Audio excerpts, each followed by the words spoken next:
Segundo escreveu Mateus, capítulo 4.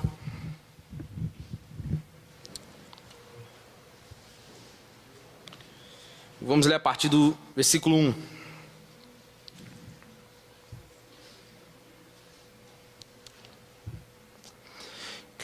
Quem encontrou diz: Então Jesus foi levado pelo Espírito ao deserto, para ser tentado pelo diabo. Depois de jejuar por 40 dias e 40 noites, teve fome. O tentador chegou-se a ele e disse: Se tu és o Filho de Deus, manda que essas pedras se transformem em pães. E respondeu Jesus: Está escrito, não só de pão vive o homem, mas de toda a palavra que sai da boca de Deus. Então o diabo levou a cidade santa e o colocou sobre o pináculo do templo. E lhe disse: Se tu és o Filho de Deus, lança-te daqui embaixo, pois está escrito, aos seus anjos dará ordens ao teu respeito, e eles te tomarão nas mãos, para que não tropeces em alguma pedra. Respondeu-lhe Jesus: Também está escrito, não tentarás o Senhor teu Deus. Levou-o novamente o diabo a um monte muito alto, e mostrou-lhe todos os reinos do mundo e o seu esplendor. Ele disse: Tudo isso te darei, se prostrado me adorares. Então Jesus lhe disse: Vai-te daqui, Satanás, pois está escrito, ao Senhor teu Deus adorarás e somente a ele servirás. Então o diabo o deixou, e chegaram os anjos e o serviram. Só até aí. Deixa sua Bíblia aberta.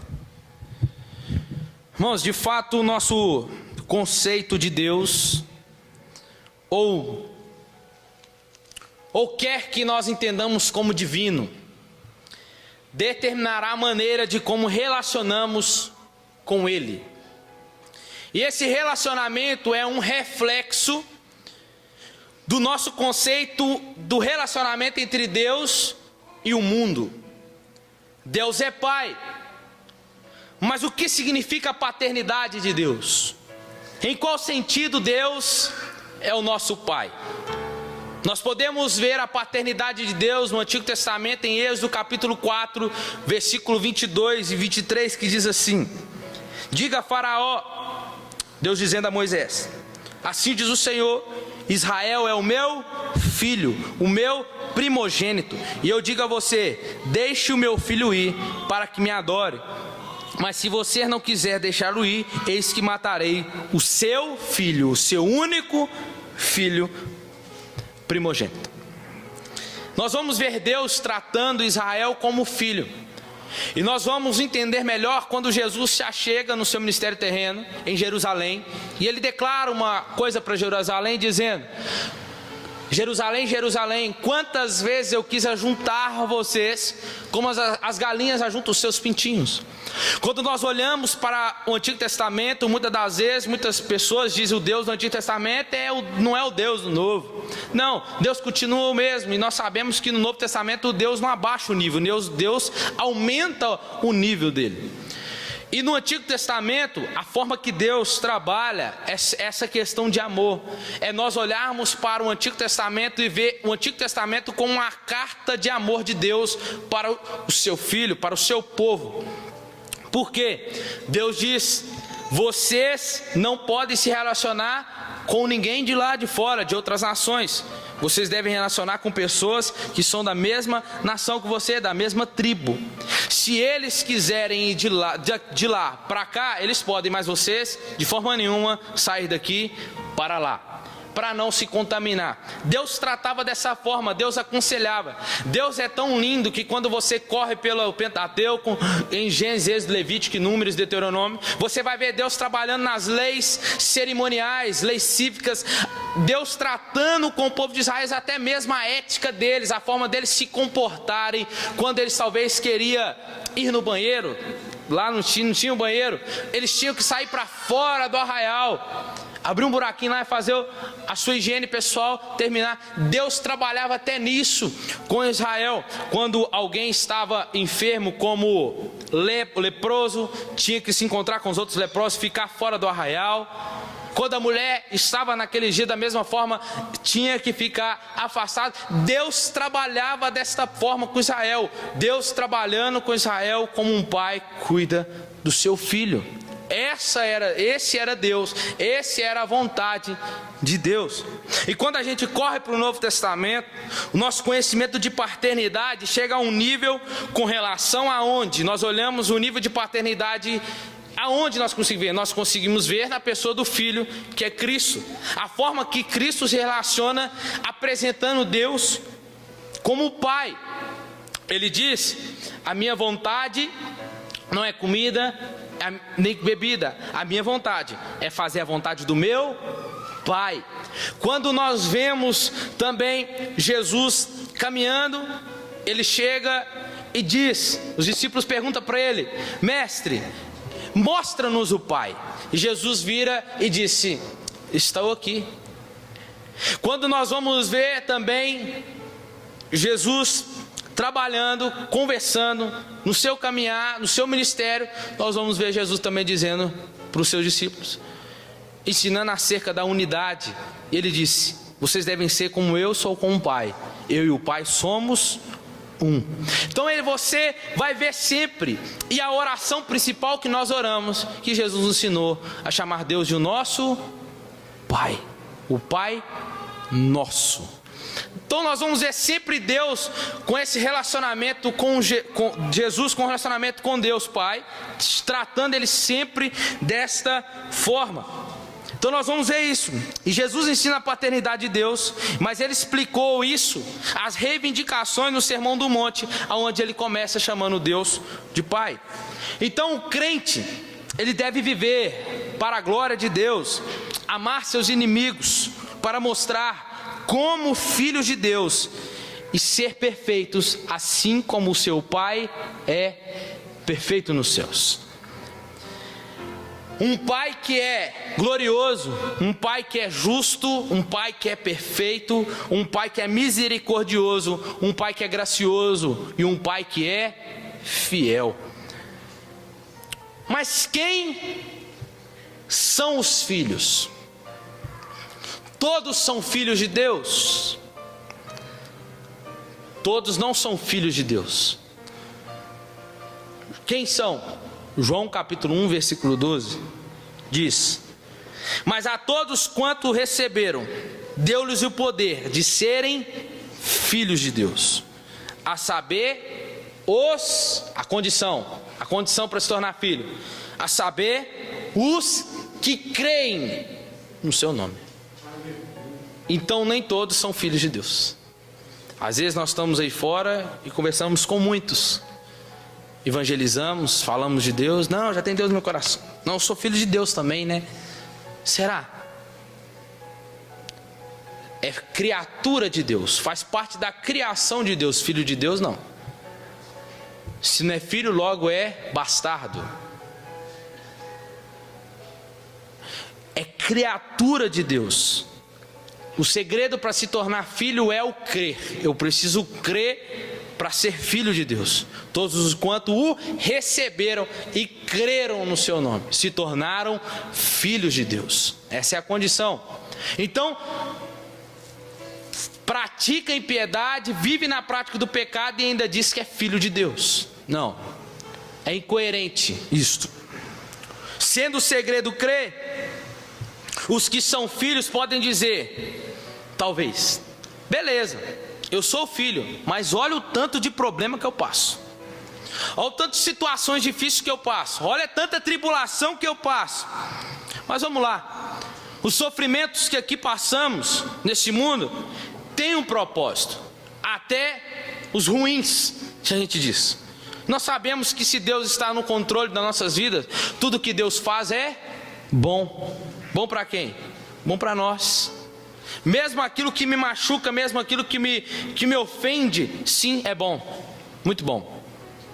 Porque se é Deus que está no controle, tudo que Deus faz é bom. Até aquilo que Deus tirou de você, sim, é bom. Só que você não entende agora. Depois lá na frente você entende. Mas é bom. Deus faz tudo bom. Então, e a Bíblia, ela nos aponta alguns objetivos de Deus com isso, com essas tribulações, com essa luta. Primeiro, para desapegarmos o nosso coração dos bens materiais, ansiar mais pelas coisas do tempo vindouro e nos manter mais humildes e dependentes de Deus. O sofrimento faz parte da disciplina. O sofrimento e a disciplina faz parte da paternidade de Deus. E a gente, para entrar no texto que nós lemos aqui, o título da mensagem que está aí é o quê? Deus é Pai. E será que nós temos sido filhos? O capítulo 3 de Mateus, para a gente dar o contexto da história, João Batista está pregando no deserto da Judéia: arrependei-vos e crede no Evangelho, porque está próximo o reino dos céus. E ele ali anuncia: eu vos batizo com água para arrependimento, mas virá um que batizará vocês com o Espírito Santo, com fogo. Um maior do que eu, um maior que eu não sou digno nem de desatar a sandália dos seus pés. Quando ele pensa que não, Jesus aparece. E quando Jesus aparece, diz: me batiza, eu vim para ser batizado por ti. E João começa um diálogo com Jesus dizendo: mas mestre, não, eu não sou digno de desatar as suas sandálias. Quem deve ser batizado por ti sou eu, o Senhor que tem que batizar, não eu, o Senhor. Mas Jesus está nos ensinando uma prática aqui chamada submissão. E Jesus nos ensina submissão se submetendo. Porque quem era a autoridade da época? João Batista. Quem era a autoridade em assunto batismal? João Batista. Então Jesus veio para ser batizado por ele. E Jesus respeitou essa autoridade. Então João Batista vai levá-lo para ser batizado no Rio Jordão ali.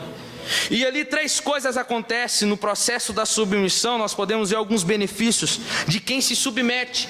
Rapidamente, quem se submete está debaixo. A Bíblia diz que acontece algo quando Jesus está ali sendo. A Bíblia diz que os céus se abrem.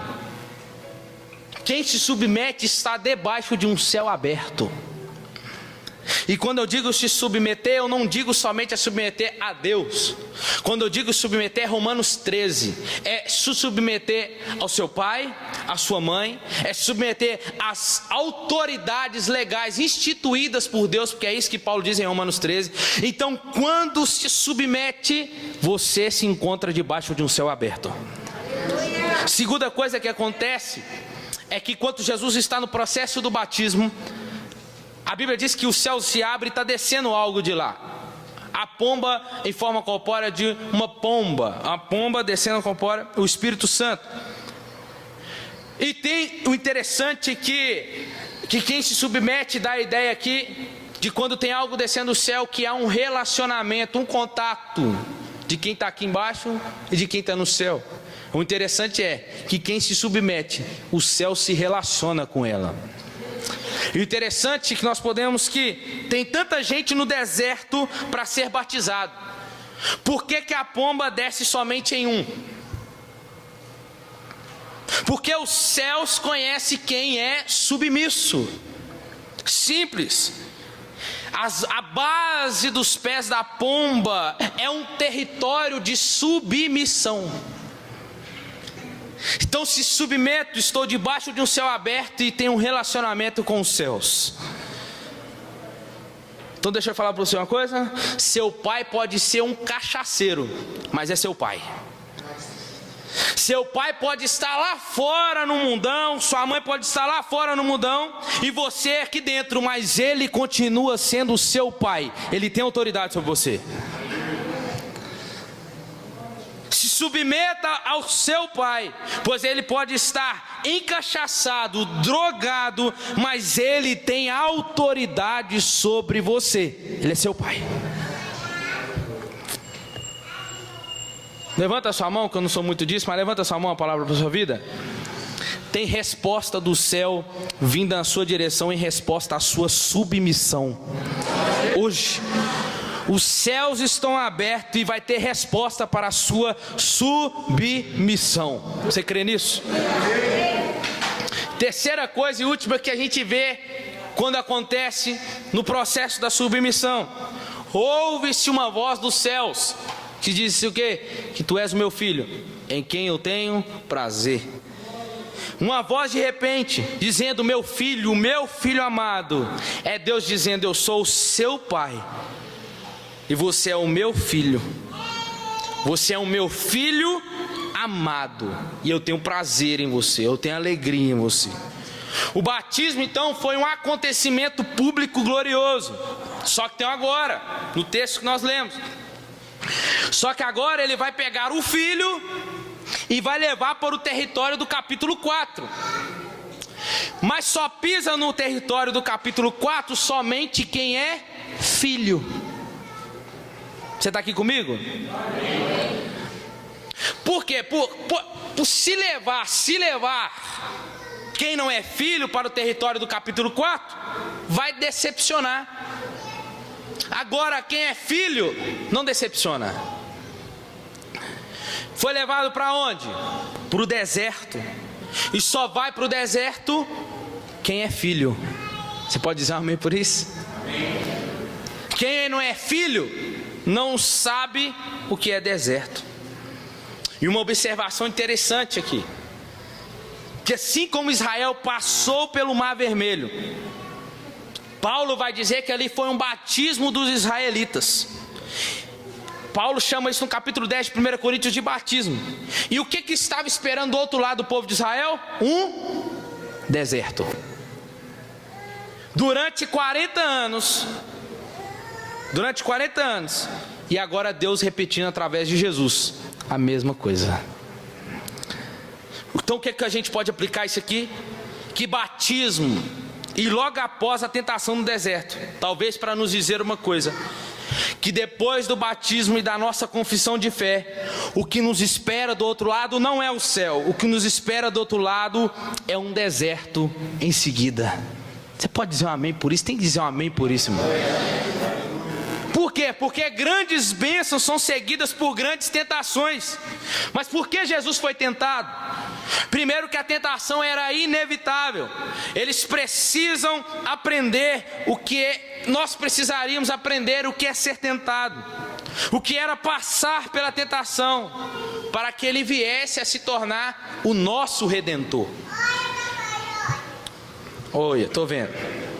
Hebreus capítulo 4, versículo 14 e 16, diz assim: tendo, pois, Jesus, o Filho de Deus, como grande sumo sacerdote que adentrou os céus, conservemos firmes a nossa confissão, porque não temos o sumo sacerdote, olha que interessante, que não possa se compadecer das nossas fraquezas. Pelo contrário, ele foi tentado em todas as coisas, a nossa semelhança, mas sem pecado.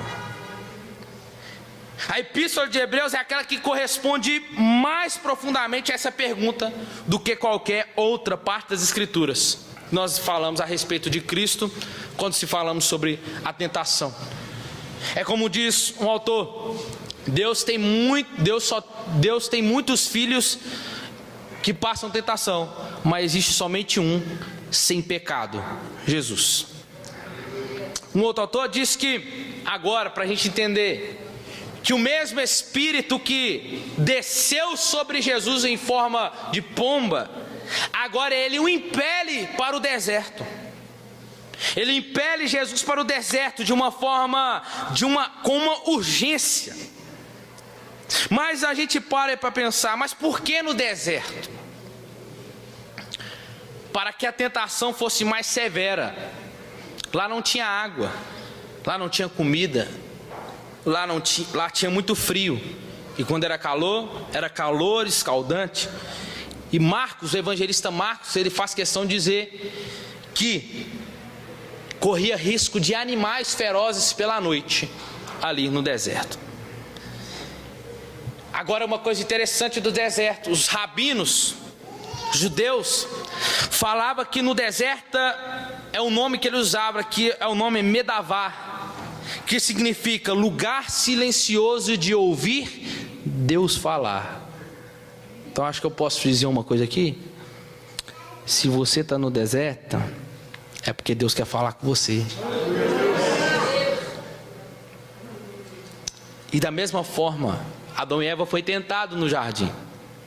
Da mesma forma, com a concupiscência dos olhos, com a concupiscência da carne e a soberba da vida. as mesmas coisas que Satanás tentou Jesus no deserto. Foi a mesma coisa que ele tentou Eva no jardim.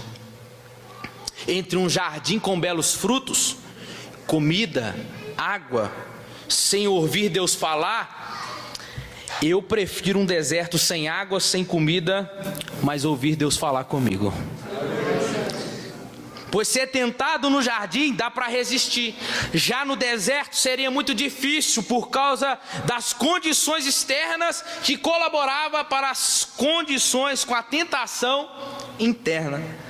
O propósito dessa batalha espiritual era para que Jesus não apenas tivesse a natureza humana, mas também a experiência humana. O Espírito Santo é quem impeliu Jesus ao deserto para ser tentado. A palavra impeliu traz o sentido que o Espírito o encheu com grande urgência e o levou para o deserto. Então vamos lá. Para a gente iniciar o texto aqui. Ele foi conduzido, o texto diz isso. E foi Jesus conduzido para o deserto. Conduzir alguém pelo lado de fora é marionete. Agora, ser conduzido por dentro é só quem tem relacionamento. O mesmo que enche é o mesmo que conduz. Uma vez sendo cheio, ele anula as minhas vontades. É tão perigoso ser cheio, por quê? Porque não seguimos mais os nossos próprios passos, não pisamos mais aonde queremos. Ser cheio do Espírito se torna até perigoso, porque tem um processo de transição aí. Eu preciso me esvaziar de algumas coisas para quem quer ser cheio do Espírito. Ao mesmo tempo que ele enche, ele começa a expurgar, jogar para fora algumas coisas que não é dele, que não é da vontade dele, porque ele não divide espaço. Na medida que ele vai enchendo, ele vai retirando umas coisas, ele vai mandando coisas embora. Se você quer ser cheio dele, ele vai tirar coisas daí. Por quê? Porque sendo cheio dele, ele anula as minhas vontades. Não é mais o que eu quero, é o que ele quer. Não é mais o que talvez eu e você idealizamos, é o que ele determina. A sua vontade, a minha vontade não tem mais peso, agora é a vontade dele, é o querer dele agora que tem peso. Não tem como eu administrar as minhas vontades com a vontade dele. Ou eu sigo o que eu quero, ou eu sigo o que ele quer. É por isso que Paulo diz: já estou crucificado com Cristo, já não vivo mais eu, mas é ele que vive em mim. Já não é mais os meus pensamentos, já é mais aonde eu quero ir, é aonde ele quer ir, é aonde ele quer chegar. Por que que é perigoso? Porque quando você está cheio dele, você não determina mais aonde você pisa. E ser cheio do Espírito Santo, irmão, não é o quanto você tem dele. Ser cheio do Espírito Santo é o quanto ele tem de você. Porque a gente tem mania de dar algumas partes da nossa vida para Deus, né? E falar: Deus, essa aqui o Senhor não mexe não, falou? Ou você é cheio dele todo, ou você é cheio dele nada, ou não tem nada dele. Por que é perigoso? Porque nós não determinamos mais aonde pisamos. Normalmente somos conduzidos a lugares que contradizem o nosso querer. E a gente diz: mas eu estou cheio de Deus. Aí a gente cria uma imagem pelo fato de estar cheio de Deus e não poderia pisar mais nesse lugar. Deserto. Se eu estou no deserto, eu posso estar em pecado. Se eu estou indo no deserto é porque eu não dizimei esse mês. Se eu estou no deserto é porque eu falei, né, tropecei essa semana, assim, não, tropecei. Estou no deserto. Nós criamos essa imagem só porque somos filhos e achamos que temos o privilégio de não passar por tentações e lutas. Mas Jesus está mostrando para nós aqui que foi Ele que passou por isso. Por mais que você pisa onde você não quer, tenho uma notícia para te dar: Deus não leva ninguém vazio para o deserto. Somente gente cheia. Por quê? Porque gente cheia não decepciona Ele. Gente vazia é alvo dele, e cheio não decepciona Ele. Ele foi conduzido pelo Espírito Santo. Quem levou Ezequiel para o vale? A mão do Senhor. E a mão do Senhor tipifica o Espírito. Quem levou Jesus para o deserto? O Espírito. Então por que você está achando que foi o diabo que levou você para o deserto? Por que você acha que é o diabo que está fazendo companhia com você lá no deserto? É Deus que te levou para o deserto, é Deus que te levou para um vale, porque Ele tem um propósito nisso, irmão. Quem precisa ser valorizado não é aonde te levou, é quem te levou. Independente aonde você pisa, quem precisa ser valorizado é quem te levou. Eu não queria estar, mas foi Ele que te levou, para você ter relacionamento com Ele. E além disso, você encontra com quem você não espera. Você sabe com quem que eu estou falando. E não é pelo fato de você ser cheio que também vai anular de você encontrar com o diabo. É aí que você vai encontrar com ele, porque vazio já é dele. Cheio é a chance. Tendo jejuado 40 dias, teve fome. Agora interessante, não é porque ele está no deserto que Jesus deixou de jejuar e orar. Jesus, dentro do deserto, ele continua orando e jejuando. Por quê? Porque eu não mudo a minha prática com Deus pelo fato de estar pisando no lugar onde eu não queria pisar. E é aí que eu oro, é aí que eu jejuo. E a minha comunhão com Deus não se dá somente por eu estar pisando no lugar que eu não queria. Ela se dá antes, e ela se mantém durante, para chegar depois. Ele não jejua por estar no deserto, ele já vem jejuando, ele já vem orando. Ele não muda a prática porque ele está pisando no lugar aonde ele não queria. Ele não muda. Por quê? Porque o meu relacionamento com Deus não pode se embasar no lugar, pelo lugar onde eu piso, a qual eu não queria. Eu não posso ser influenciado pelo lugar aonde eu piso. É eu que tenho que influenciar o lugar que estou pisando, porque a minha vida com Deus está em dia. O diabo foi tentar, licença, viu, irmãos? O diabo foi tentar Jesus, porque ele teve fome.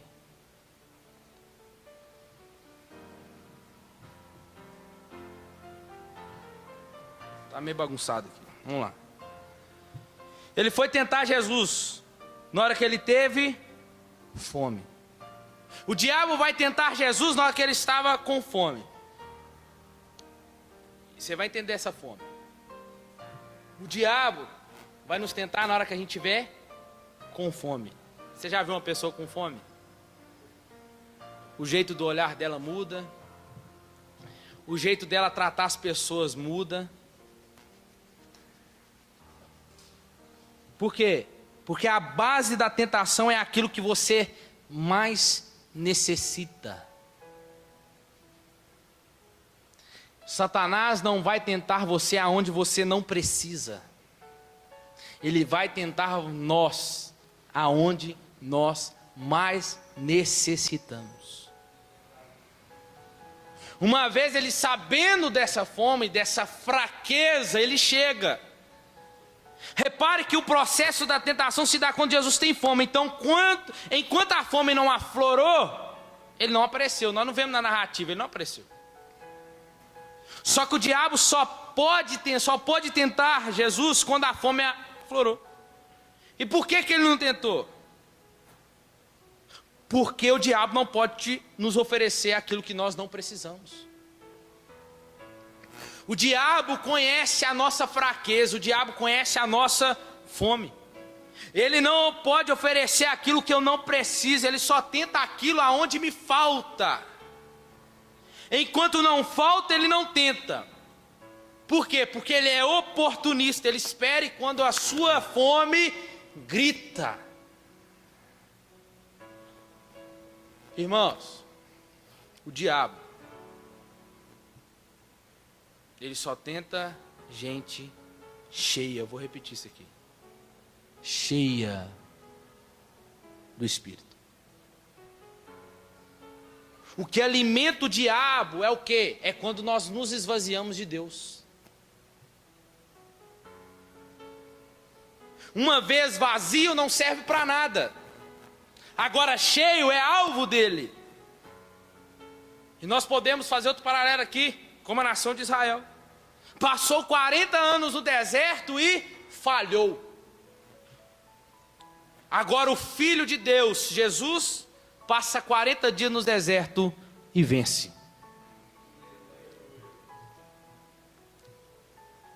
Aí ele faz a primeira tentação. Se tu és. O evangelista Marcos vai dizer que aqui, o contexto histórico por trás de Marcos vai dizer que Jesus estava aqui já no final da sua tentação dos 40 dias. Era uma das últimas tentações dele. Então dá a entender que ele começa dizendo então, talvez concluindo, ele diz: se tu és o Filho de Deus, transforma essas pedras em pães. O que Jesus acabou de ouvir em Mateus capítulo 3, versículo 17, que acabou de narrar aqui? Tu és o meu Filho amado. E o diabo vem gerar dúvida aonde? Na identidade de Cristo. Jesus acabou de ouvir que ele é o Filho de Deus. Aí vem o diabo dizer, gerando dúvida. Mas Satanás não tinha nenhuma dúvida que ele era o Filho de Deus. Deixa eu falar para você uma coisa. O diabo acredita mais naquilo que Deus falou do que nós. O diabo acredita mais naquilo que Deus falou a nosso respeito do que até mesmo nós. Por quê? Porque na maioria das vezes, o que Deus fala, a maioria das vezes contradiz aquilo que nós estamos vivendo. E a gente fica duvidoso. Será? Questiona, murmura, será? Pensa. Por que o diabo acredita mais do que nós? Porque o diabo sabe que Deus não joga palavras fora ao vento. O diabo sabe que o que Deus fala está falado. O diabo fala que aquilo que ele promete, ele cumpre. É por isso que ele acredita. O diabo pede Jesus para transformar o quê? Pedra em pães. Por quê? Porque o poder está com o Filho. O poder do Filho está com nós. O diabo não pode transformar. Então ele manda para o Filho transformar. Agora uma coisa. Ele transforma. O diabo tem pedra. E por que o diabo oferece pedra? Porque ele não é pai. Você está aqui comigo? Por ele não ser pai, ele não oferece outra coisa a não ser pedra. Você está com fome? Transforma a pedra em pão, tu és o Cristo. Lucas capítulo 11 diz assim: a qual o seu filho, pedindo ao seu pai um pão, este lhe oferecerá, lhe dará uma serpente, ou uma pedra. Ele é até pai, né? Pai da mentira. Agora deixa eu fazer uma pergunta para vocês aqui. É pecado transformar a pedra em pão? Ó, quem veio de manhã. É pecado transformar a pedra em pão? Sim ou não? Eu posso. Posso ou não posso? Posso. Mas eu não devo. O diabo oferece pedra para mim e para você. Agora, se você quer transformar em pão, aí já é com você. E só tem um jeito de Satanás acabar com os filhos de Deus, transformando, fazendo com que eles transformem pedra em pão. Você pode até, falei de manhã, né? Você pode até transformar uma escolha que você faz, algo que você negocia lá fora, um relacionamento que talvez você diz: então, pastor, vou dizer igual eu falei de manhã. Então, ela é homem de Deus demais. Ele é bênção, sabe? Ele é honesto, trabalhador, obedece à mãe e os pais, mas não é crente. Não acredita em Deus, talvez. É incrédulo. Mas é por pouco tempo, pastor. Eu vou orar e vai virar crente. Nos seus olhos é a pedra virando pão. As escolhas que fazemos errada, que aos nossos olhos vale a pena negociar com Ele. Quantos casamentos, irmão? Deus pode converter o coração do marido e da esposa? Pode, sem problema nenhum. Mas a luta que esse vai passar, que eu acho que o que Paulo fala é errado na Bíblia, não. Julgo desigual também não acho, não. É certo. Não, ele é bonitinho, vale a pena. Ela é bonitinha, vale a pena, né? Vai lá. Sofre como um bom soldado de Cristo. Na sua escolha. A gente tem que tomar cuidado, por quê? Porque no momento que você está ali comendo aquela pedra, com gosto de pão, que delícia!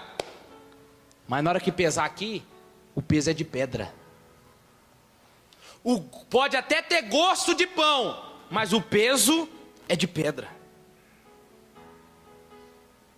O Pai não dá pedra. Eu vou repetir: o Pai não dá pedra. Cada vez que você come as pedras que você transformou em pães, você está se enchendo delas. E cada vez que o tempo passa, seu coração começa a ficar pesado e a sua cabeça pesada. Mas uma coisa que eu quero te dizer nessa noite é a palavra de Deus. Mesmo que você transformou pedra em pães até aqui, ela não invalida a paternidade de Deus sobre você. Ela não invalida o que Deus te chamou para ser, filho. E Deus está dizendo algo para nós essa noite aqui: eu não vou deixar, eu não vou te deixar, eu não vou te largar pelas jogatinas de Satanás. Eu e você não vamos deixar de ser filho porque transformou pedra em pão em algum momento da vida. Eu vou continuar sendo filho, mas com a consciência pesada. E Deus está dizendo para nós nessa noite aqui: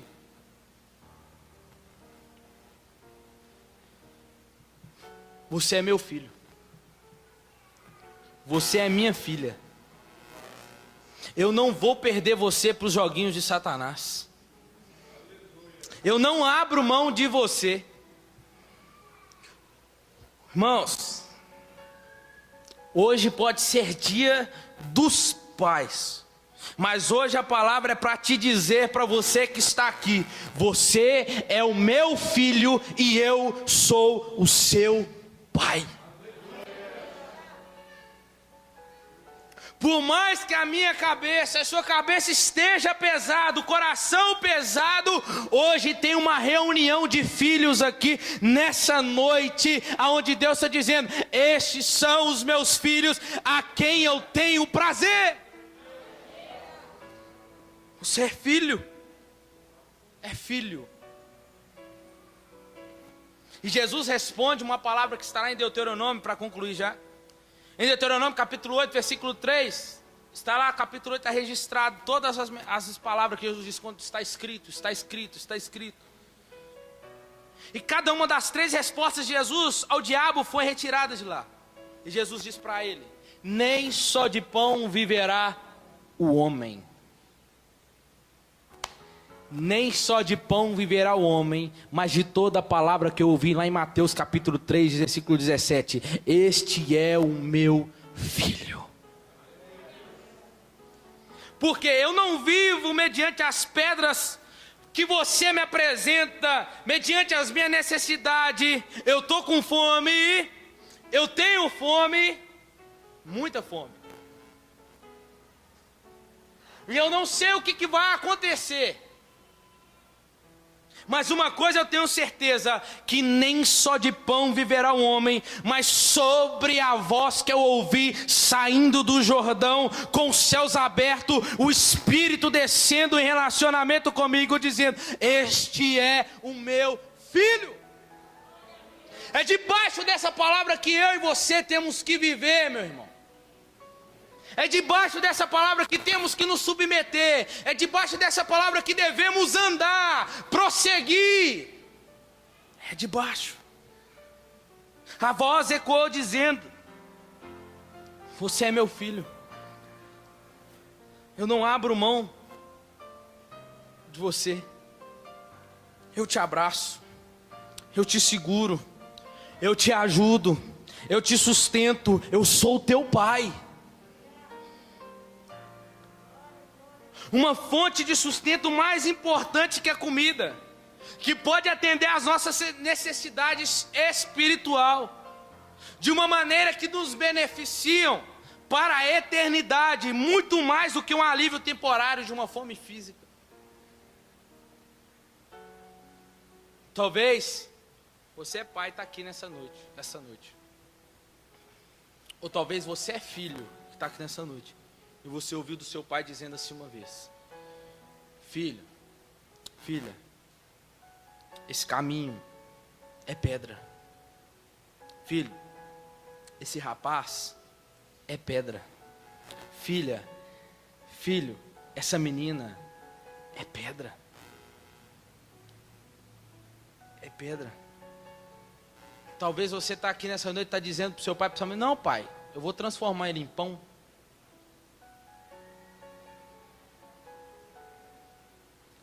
Mas é Deus que está dizendo para você nessa noite: eu não te dou pedra. Eu não te dou pedra. Então para de ficar negociando com Satanás, achando que você pode transformar a pedra em pão só porque você é filho. Você continuará sendo filho, mas a consciência ficará pesada. Talvez você está dizendo: mas pastor, mas demora. Mas deixa eu falar para você aqui, demora porque o seu pai está juntando os ingredientes. Por isso, sabe por que demora? Demora porque ele está amassando a massa. Sabe por que demora? Demora porque ele está descansando a massa. Sabe por que demora? Demora porque ele está levando ao fogo. Demora porque ele agora colocou ao forno. Demora, mas sempre chega. Sempre chega, não é no seu tempo, não é no meu tempo, independente do que seja, sempre chega, porque Deus não tarda e nem falha, Ele chega na hora certa. Demora, mas chega. E para fechar, versículo 11: então o diabo o deixou, e chegaram os anjos e o serviram. O diabo sumiu. Foi embora. Vou te fazer uma pergunta. Quem saiu? Quem saiu? Quem saiu? Quem saiu? Quem ficou? Quem ficou? Quem ficou? Quem ficou? Tem filho aqui? Quem ficou? Em meio às lutas da tentação, é ele que vai embora, é ele que vai retirar. É por isso que Paulo vai dizer aos Efésios: resiste ao diabo e ele fugirá de vós. É na palavra é que nós resistimos a ele, e ele corre, ele some da nossa frente, e quem fica é quem venceu a tentação, é quem venceu a prova, é quem venceu a luta, e são chamados de filhos de Deus. Aleluia! Aleluia! Aleluia! Fica de pé para parecer que está acabando.